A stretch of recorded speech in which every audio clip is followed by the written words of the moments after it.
from there sorry we end up another do level head from here to here just like this about the chaita changu za another gida rumba up to that end then mujabvisa operate makaisa operate no we see it just depends na engineer no kunokuta kunoti visa operate right kuno kuisia ile ngobatsana ne wo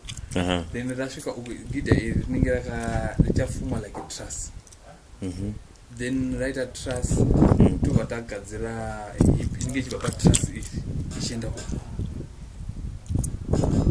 gida right at truss right at truss the truss ninge iri across kudai ringe rinda across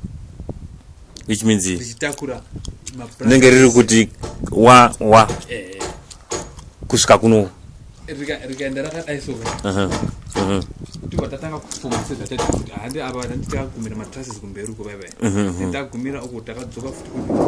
kuno takuslope okay wazaka urinenge richingori one truss racho okay anoda unomusa two tasana mecha unomusa one uzoslope achidi achiuya kuno pamusoro pacho pachasati gap rinenge rapurifila futi kuti matrasses tudiki zvatopa kuti saka the same nekunoko panava muchazobvisa this ngina makaisa kwakuisa gita and then zvezvo singoslopa zviya kunoko alright ko saka vhali yacho riri kubudira papi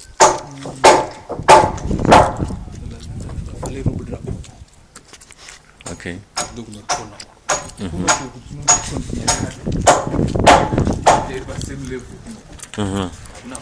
all right okay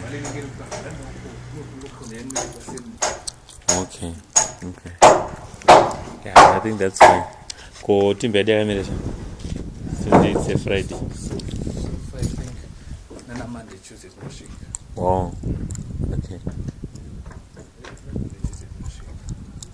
ya papa amuna kita kukohera bo utamuna kukohera mani kidira